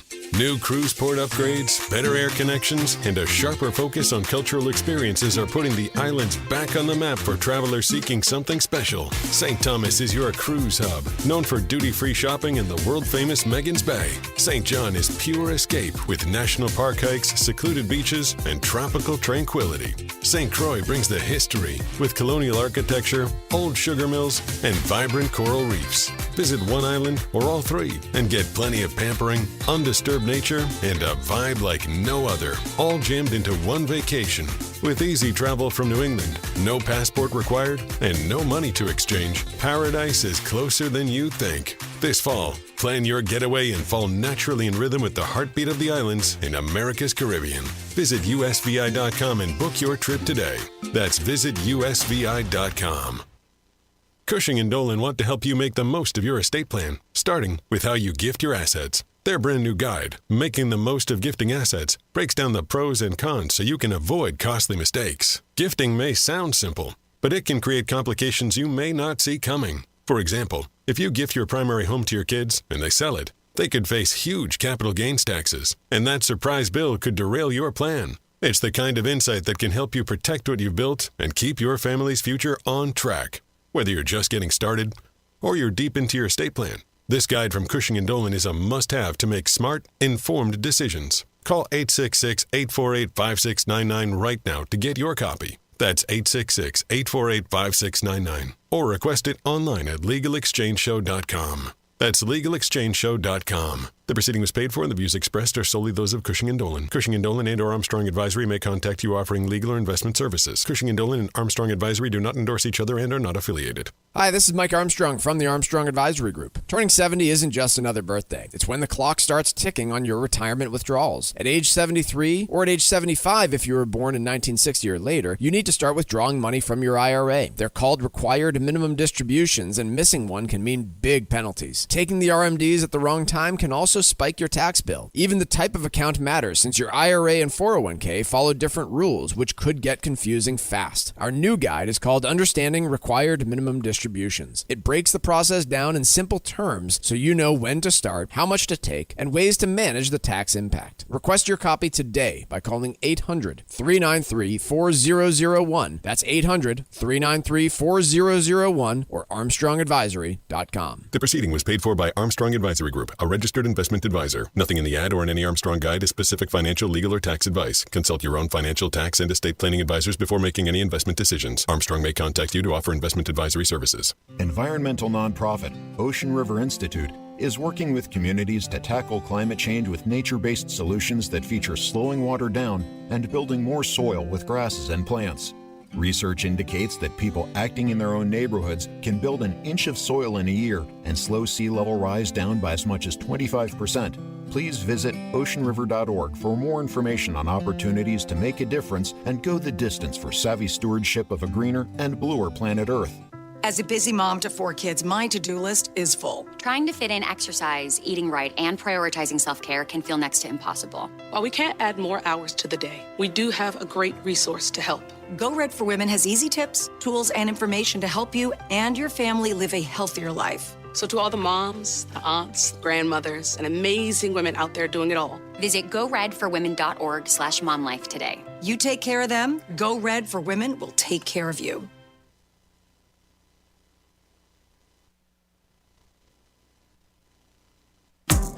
The Financial Exchange is live on SiriusXM's Business Radio Channel 132, weekdays from 11 to noon. Get the latest business and financial news from across the country and around the world, and keep up to date on how it might affect your wallet. That's The Financial Exchange, weekdays from 11 to noon on SiriusXM's Business Radio Channel 132. This is the Financial Exchange Radio Network. The Financial Exchange is a proud partner of the Disabled American Veterans Department of Massachusetts, and this year's DAV 5K is on Saturday, November 8th at Castle Island. The race is now sold out, but you can still take part by making a donation to support our great American heroes. Please visit dav5k.boston to make your gift today. Your participation helps provide vital services like free transportation to medical appointments and safe housing for single veterans and their families. Donate today at dav5k.boston. That's dav5k.boston. Time for trivia here on the Financial Exchange, and today is John Lennon's 85th birthday. On John Lennon's 50th birthday in 1990, radio stations around the world played one of his most famous songs to honor the fallen Beatle. So our trivia question today: what song did hundreds of radio stations play on John Lennon's 50th birthday? Once again, what song did hundreds of radio stations play on John Lennon's 50th birthday? Be the fifth person today to text us at 617-362-1385 with the correct answer, and you win a Financial Exchange Show t-shirt. Once again, the fifth correct response to text us to the number 617-362-1385 will win that t-shirt. See complete contest rules at financialexchangeshow.com. Piece on Realtor.com. Foreclosures continue to rise across the U.S. These 10 metros are hardest hit. Any of them around here, Chuck? No. Okay. Well, here, we're in the Northeast. It's mostly Florida, Carolinas, California, Nevada, and one unlucky community in Ohio. But here's the thing. When we look at the numbers, I'm sorry, but these pieces just do a really bad job of explaining the actual situation. The first sentence: foreclosure rates have surged across the country and are up almost 20% from this time last year. Oh my goodness, Michael, how are we going to survive? Like, foreclosures, is it 2008 again? No, here's the thing. If you look at the overall levels of foreclosures right now, they are about 40% of what they were in 2019. 40% of what they were in 2019. 40% of what they were in 2019. Do you remember 2019 being a real rough economy where there are a lot of home foreclosures happening? There were some, but the economy was pretty good, and so was the real estate market. In fact, if you look right now, Mike, relative to the peak of the foreclosure, cycle in 2010, we're running at about 10% of that level of foreclosures. Got it. So not likely to find me any deals on foreclosed homes like I was finding in Cambridge, Massachusetts in 2011. No. Where I bought my first ever condo. And this is the thing, is yes, it's true that foreclosures are up about 20% over the last year. They're coming off a historically low level where if you took out like the last 3 years and just looked at this number, the closest that we are, we're still the lowest that we were before this was back in 2005, before there started being, problems in the housing bubble, and we're still 50% of that level. So probably not an issue. Yes. We can talk about, problems in the housing market with affordability and this and that. There is no problem in the housing market with foreclosures or widespread defaults on mortgages. Can we get to our crazy housing story of the day then? There's another one after this. The piece from Patrick Brenner? Yes, this is Patrick Brenner, who says that the 30-year fixed-rate mortgage is ruining the real estate market. Not just that, Michael. I'm going to use Patrick's own words. It's the scam of the century. A loan so exploitative, it required a federal law to disguise its true nature. And basically, he makes the point that, hey, when you take out a 30-year mortgage, for the first 10 years or so of the mortgage, you're paying mostly interest on that. Okay. And you don't know how much interest you're paying. Actually, like when you take out a loan now, they tell you how much interest you're paying in total. It's on a big one sheet that you get, and you have to actually sign. I think it's the HUD-1 that shows this, and you have to sign it and be like, yes, like I understand that I'm going to have to pay this much interest over the life of the loan. I would make the argument that for consumers, maybe not for banks, but for consumers, there is no better deal out there than the 30-year fixed-rate mortgage. Mike, it is a one-way option. When I was 27 years old, I personally bought my first property. It was in Somerville again, a bunch of cheap real estate in Somerville at the time, and someone decided, hey, you're 27 years old, and I'm going to lend you a couple $100,000 at like 4.5% for 30 years. And I'm like, where do I sign up? Can I get 2? How do I do this? Best deal you can get. If mortgage rates go down, you can refinance it and get a lower interest rate. If they go up, then you are locked into a 30-year mortgage and you can go nowhere. Actually, my first one was an adjustable. I had to refi out of it. But I did. The 30-year mortgage generally, I don't know. I can make the case for how it might drive up real estate prices because it is such a good deal. But by any stretch, I think one of the best deals out there for the American consumer. Not a loan so exploitative it required a federal law to disguise its true nature. So. Let's take a quick break, and when we come back, we'll reveal our true nature next. Bringing the latest financial news straight to your radio every day. It's the Financial Exchange on the Financial Exchange Radio Network.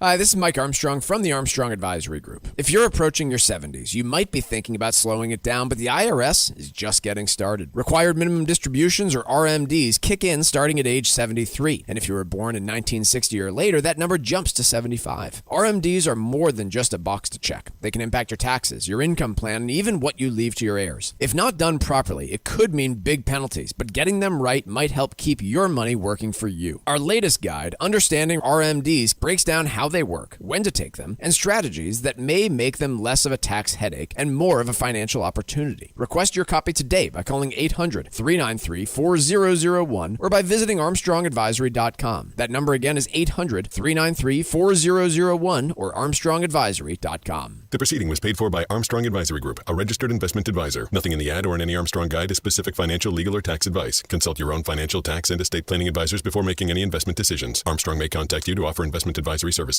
The U.S. Virgin Islands aren't just stunning, they're thriving and continue to be one of the hottest spots for vacationers in the Caribbean. New cruise port upgrades, better air connections, and a sharper focus on cultural experiences are putting the islands back on the map for travelers seeking something special. St. Thomas is your cruise hub, known for duty-free shopping in the world-famous Megan's Bay. St. John is pure escape with national park hikes, secluded beaches, and tropical tranquility. St. Croix brings the history with colonial architecture, old sugar mills, and vibrant coral reefs. Visit one island or all three and get plenty of pampering, undisturbed nature, and a vibe like no other, all jammed into one vacation.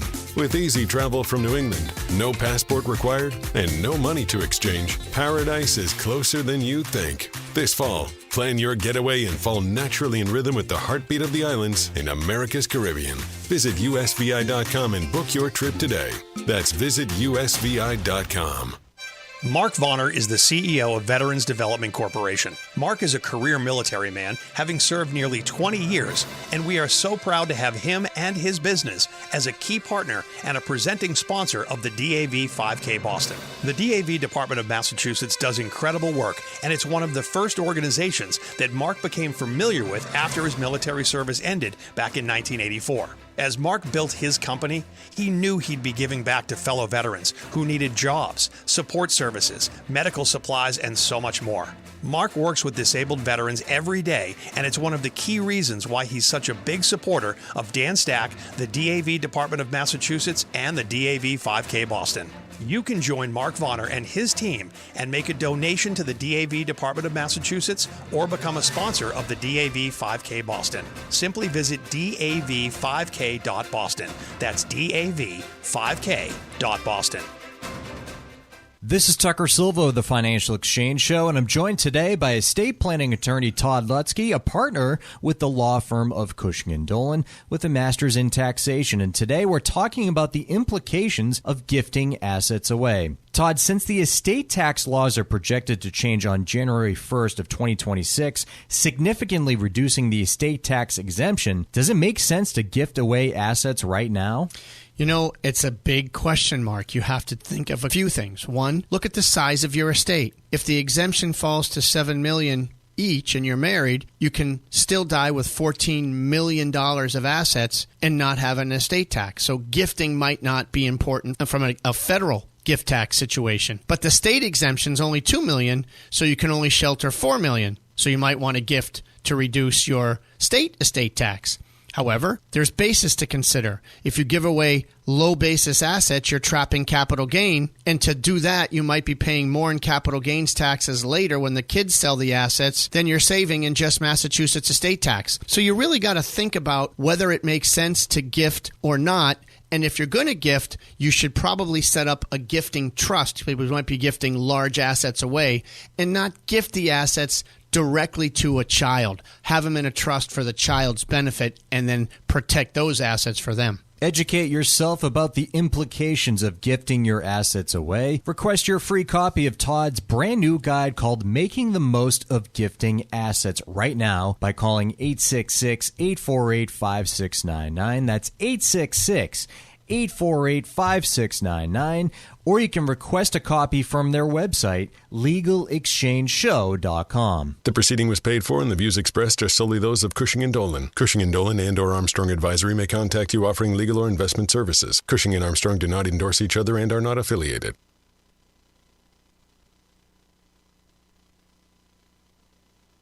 Time now for Wall Street Watch. A complete look at what's moving markets so far today, right here on the Financial Exchange Radio Network. Well, markets are pulling back from recent record highs on day 9 of the government shutdown as Wall Street reacts to third quarter earnings from Pepsi and Delta posted earlier this morning. Right now, the Dow is down by 0.4% or 196 points lower. S&P 500 down over 1/3% or 24 points lower. Nasdaq down by 0.4%. Russell 2000 is down about 1/3%. 10-year Treasury flat, currently at 4.14%, and crude oil down about 0.4%, trading at $62.31 a barrel.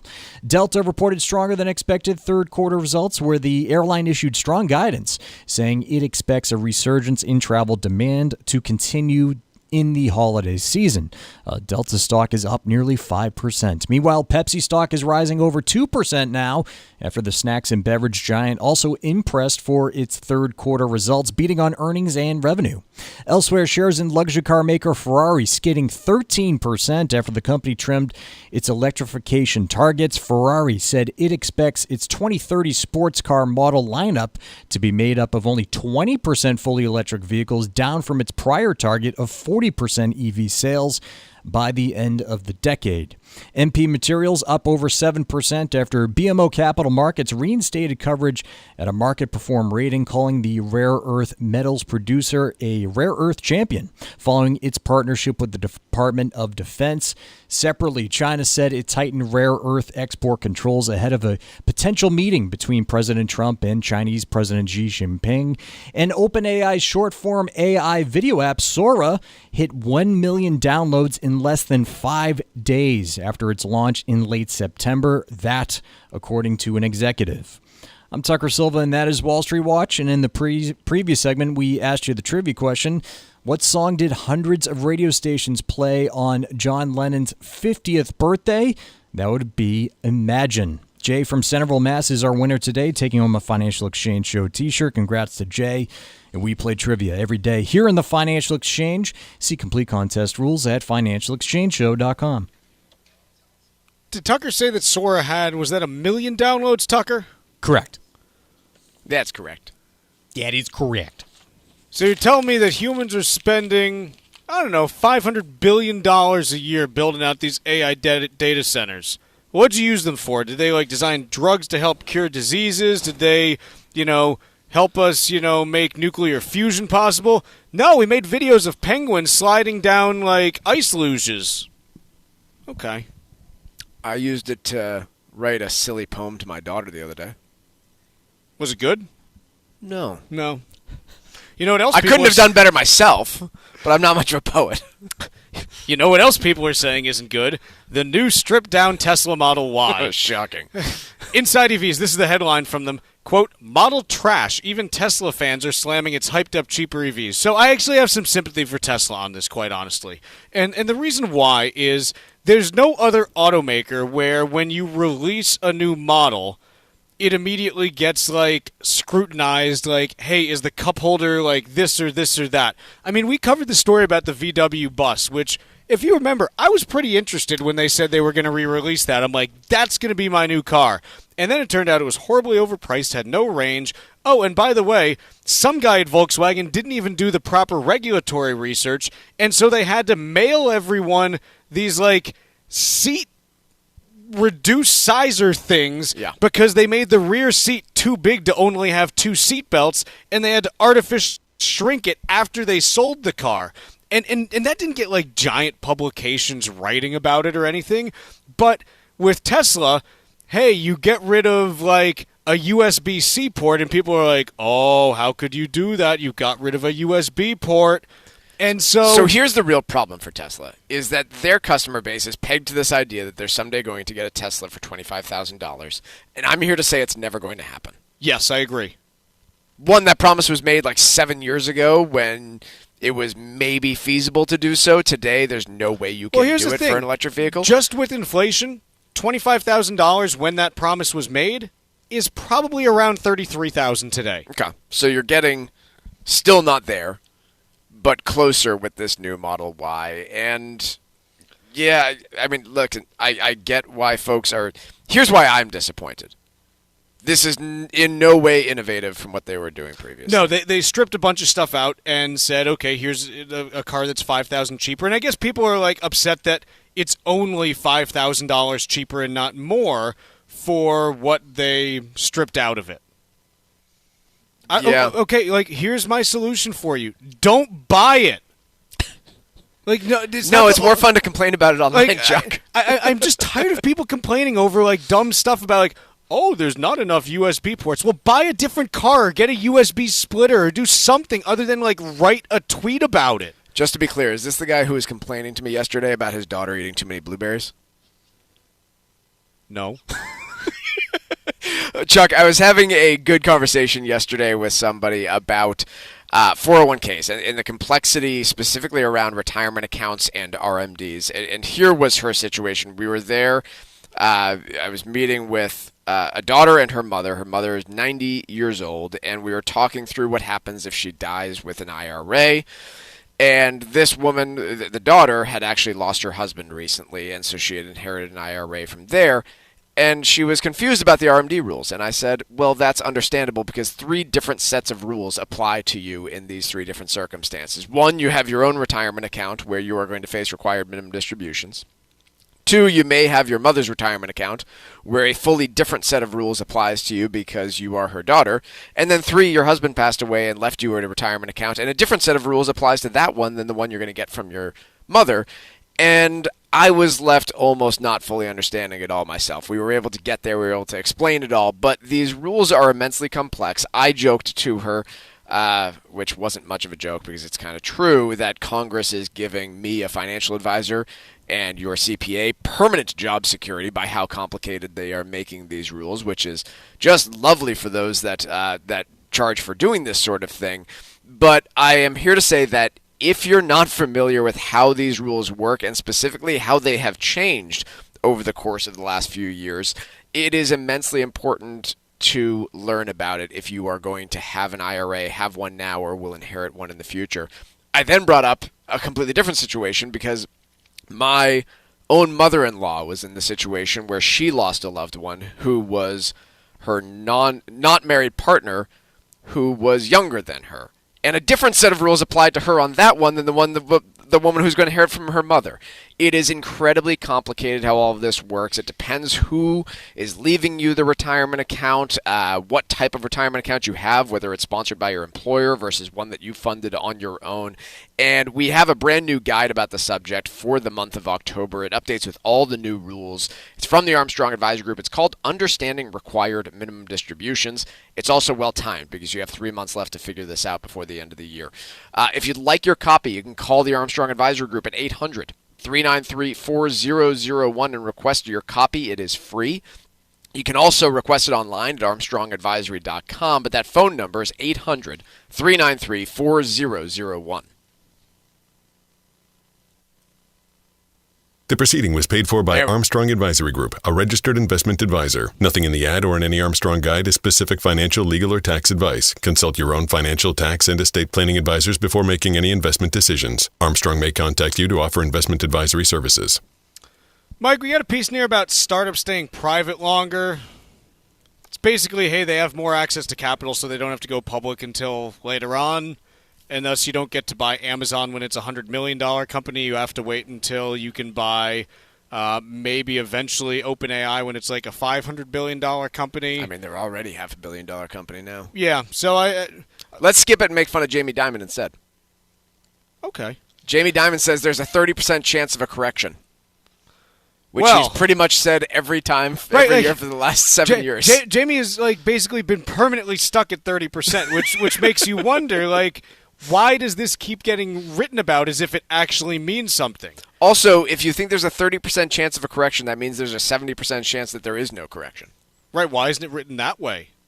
70% likelihood that stocks go down less than 20%. And Correction's over what 10%. time period? Correction's 10%. Uh-huh. Okay, so stocks stay where they are or go down by less than 10% is what Jamie is saying. Or go up. Does anyone, we've got a group full of people here because we're broadcasting from the Margaritaville Resort. No offense to Jamie Dimon. He runs probably the best run bank in the world. Does anyone find that to be a useful investing thesis, that markets are, he's worried that there's a 30% chance of a correction? Anybody finding that terribly useful information? I'm not particularly, so I don't know what anyone else is supposed to do with that information. And it goes along with every other comment he's made over the last several years where he thinks that there was an economic, was it a hurricane that was coming our way? Yes, the hurricane. I don't know. I think that Jamie Dimon runs a really good bank and is not putting together a whole lot of useful information when it comes about his concerns regarding the stock market or the economy. EssilorLuxottica, who's the biggest eyewear company in the world. They own all the Ray-Bans and Oakleys and basically every major brand of eyewear they own. They are reportedly going to be expanding their smart glasses production to 10 million annual units by the end of the year because they think this is going to be the next smartphone. No, it's not. Has anyone in this room seen anyone wearing smart glasses? Okay. I don't know if that's going to work out well for them. Let's take a quick break. When we return, let's do a little bit of Stack Roulette. Hear the Financial Exchange every day from 11 to noon on SiriusXM's Business Radio Channel 132. Keep it here for the latest business and financial news and the trends on Wall Street. The Financial Exchange is now live on SiriusXM's Business Radio Channel 132. This is the Financial Exchange Radio Network. Hi, this is Mike Armstrong from the Armstrong Advisory Group. Turning 70 isn't just another birthday. It's when the clock starts ticking on your retirement withdrawals. At age 73 or at age 75 if you were born in 1960 or later, you need to start withdrawing money from your IRA. They're called required minimum distributions, and missing one can mean big penalties. Taking the RMDs at the wrong time can also spike your tax bill. Even the type of account matters, since your IRA and 401k follow different rules, which could get confusing fast. Our new guide is called Understanding Required Minimum Distributions. It breaks the process down in simple terms so you know when to start, how much to take, and ways to manage the tax impact. Request your copy today by calling 800-393-4001. That's 800-393-4001 or ArmstrongAdvisory.com. The proceeding was paid for by Armstrong Advisory Group, a registered investment advisor. Nothing in the ad or in any Armstrong guide is specific financial, legal, or tax advice. Consult your own financial, tax, and estate planning advisors before making any investment decisions. Armstrong may contact you to offer investment advisory services. Cushing & Dolan want to help you make the most of your estate plan, starting with how you gift your assets. Their brand new guide, Making the Most of Gifting Assets, breaks down the pros and cons so you can avoid costly mistakes. Gifting may sound simple, but it can create complications you may not see coming. For example, if you gift your primary home to your kids and they sell it, they could face huge capital gains taxes, and that surprise bill could derail your plan. It's the kind of insight that can help you protect what you've built and keep your family's future on track. Whether you're just getting started or you're deep into your estate plan, this guide from Cushing & Dolan is a must-have to make smart, informed decisions. Call 866-848-5699 right now to get your copy. That's 866-848-5699. Or request it online at LegalExchangeShow.com. That's LegalExchangeShow.com. The proceeding was paid for and the views expressed are solely those of Cushing & Dolan. Cushing & Dolan and or Armstrong Advisory may contact you offering legal or investment services. Cushing & Dolan and Armstrong Advisory do not endorse each other and are not affiliated. Mark Vonner is the CEO of Veterans Development Corporation. His dedication to serving our veterans has made an incredible impact on his family and employees. And he is so proud to be the presenting sponsor of the DAV 5K Boston. This is Brittany Vonner. I'm a registered nurse who is now working as an assistant project manager at Veterans Development Corporation. Working with my father, Mark, has been an incredibly rewarding experience. Our company is dedicated to serving VA hospitals and veteran communities. We don't just build facilities, we build environments that support healing, resilience, and family. We are so proud to see our work directly impact the lives of veterans and the professionals who care for them. This rich history is why we care so much about supporting great organizations such as the Disabled American Veterans Department of Massachusetts in the work they do to care for our veterans. Join Veterans Development Corporation in thanking our great American heroes. Please visit DAV5K.Boston to show your support today. Hey, listen, are you a 50-year-old person looking for term life insurance? Then you need to talk to Bob. Bob specializes in helping people find $1 million or more of term life insurance for a couple of $100 a month. Look, you need to know there's a price war in the term life insurance business, and you may be paying too much. Call Bob, and he'll shop and see how much money he can save you. Look, this could be the last term life insurance policy you ever have. Your rates are guaranteed for the next 20 years. That's right, guaranteed level rates for the next 20 years. And if you're a smoker or your health is not perfect, Bob has great rates for you too. So for $1 million of term life insurance coverage for a couple of $100 a month, call Bob right now. 800-965-7987. 800-965-7987. 800-965-7987. That's 800-965-7987. Paid for by Term Direct.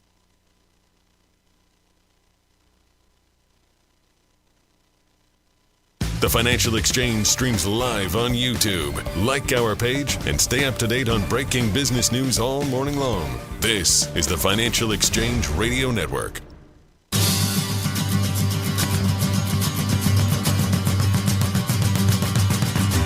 This segment of the Financial Exchange is brought to you by the U.S. Virgin Islands Department of Tourism. Looking for a getaway that's easy, warm, and unforgettable? Discover the magic of the U.S. Virgin Islands, St. Croix, St. Thomas, and St. John. Just a short flight from New England with no passport needed and no money to exchange. Soak up the sun, stroll along white sand beaches, and feel the rhythm of the heartbeat of the islands. The USVI is America's Caribbean paradise. Plan your fall escape now at visitusvi.com. That's visitusvi.com. Mike, the Center for Democracy and Technology, who's a nonprofit group, conducts an annual survey of middle schoolers, high schoolers, teachers, and parents, and found the vast majority of people across those demographics had used artificial intelligence in the last school year. Sure, Fine. not surprising. They also found that nearly 1 in 5 high schoolers say they or someone they know has had a romantic relationship with artificial intelligence. 1 in what? 1 in 5. Wow. And 42% of students surveyed say they or someone they know have used AI for companionship. And I gotta say, this is a problem. And it's going to get worse if we don't do something about it. There's no doubt in my mind that people are lonely. Like, basically every study shows out there that people are lonelier now than they've ever been. We don't see enough people. We don't hang out with enough people. I mentioned, like, in passing yesterday, like, just kind of jokingly, but kind of not. Like, maybe the problem is now that we're not drinking enough alcohol anymore. That was Tuesday. That was Tuesday? Yeah. Okay. Yeah. Like, we got to just, like, get out and, like, hang out and drink with each other and run around and listen to music and whatever. Because otherwise, we're going to end up talking to computers that aren't real people and are just going to tell us whatever we want to hear. Now, granted, there's some people that you'll meet that will tell you whatever you want to hear, too. True. But you usually know that they're full of it and you move on. Yeah, I was speaking with some other people about this with kids older than mine. My kids are not, my oldest ones aren't even 10 years old yet, and we fortunately have prevented them from using social media or AI or even a cell phone. But for those with teenage kids, they certainly get a lot of exposure to AI, and they are clearly using it a lot for schoolwork, which I don't think is actually necessarily a bad thing so long as it's detectable and the teachers are able to teach with it. The scary thing that I was hearing was how frequently there were children were using AI to make everyday life decisions, like where should I get lunch? I just... You got to build that muscle yourself. Yeah. I mean, if you can't decide on your own where you should have lunch today or, what color shoes you should wear, and you're relying on a technology... I have no idea what that means for development. It probably means really good things for the AI companies that develop these things. But like we saw with social media and adoption from... I guess Gen Z was really the first generation to come of age with social media being a prevalent role in their everyday lives. Yeah, not exactly a good thing. And by the way, that piece of, relationship with AI, we've talked at length about how these companies have done a, pardon my language, piss poor job of managing themselves and having policies in place to prevent this sort of thing. What was the Facebook written policy on this subject prior to it getting disclosed in a paper? It allowed for sexually explicit conversations with 13-year-olds. Which is not really good. Again, this isn't like, oh, this accidentally happened. This is... It was a written policy. Facebook created a policy saying this is what's okay and this is not what's not okay. It's not some AI that created this policy. It was an explicit policy that created. So, No, you finish, then I'll go. Like with any technology, as we've talked about, there are going to be many horror stories from artificial intelligence, just as there were with the internet, right? It, changed our everyday lives, and a lot of really negative things have occurred because of it. Okay, so you said it's not like AI wrote this, like that policy. Well, maybe it did. So I'm not generally a big conspiracy guy. It's not usually where my head lives. But isn't the most plausible explanation to all of this that the AI has already achieved sentience and is making us do this in order to exterminate us? No. Michael. I do believe that the AI wrote the policy and no human then read it. Mike, use up all your resources building data centers. Take all your electricity and give it to me. Screw up your kids through, these artificial relationships. Isn't this exactly what AI would do if it wanted to take over? Hold on. Your tinfoil hat's not fitting. I'm telling you, Michael. Did you leave it under the table here? I'm just saying, the thoughts crossed my mind for a minute, and it's never fully left. Important story of the day that we haven't covered yet. China has dramatically expanded their rare earth export controls today, adding 5 new elements and extra scrutiny for semiconductor users as they tighten the control over the sector right ahead of the talks between President Trump and Xi Jinping. Not surprising, the timing on this.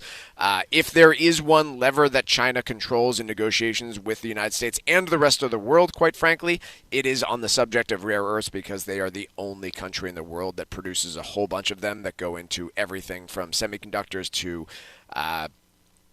fighter crafts. So not surprising that they are restricting this once again.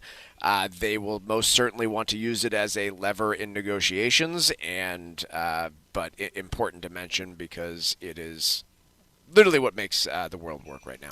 Taking a look at markets as we head towards the top of the hour, the S&P is down 15 points, Dow's off 142, Nasdaq is off 66. We are done for the day, but don't be sad. We'll be back tomorrow, right? Tomorrow's Friday. It is. It is, Yeah. yeah. We'll be We back will be tomorrow. back tomorrow. Still no government economic data, but we get to talk about Michigan consumer sentiment and whether it means anything. Find out tomorrow. Yeah, you can find out tomorrow on the Financial Exchange. We'll see you then.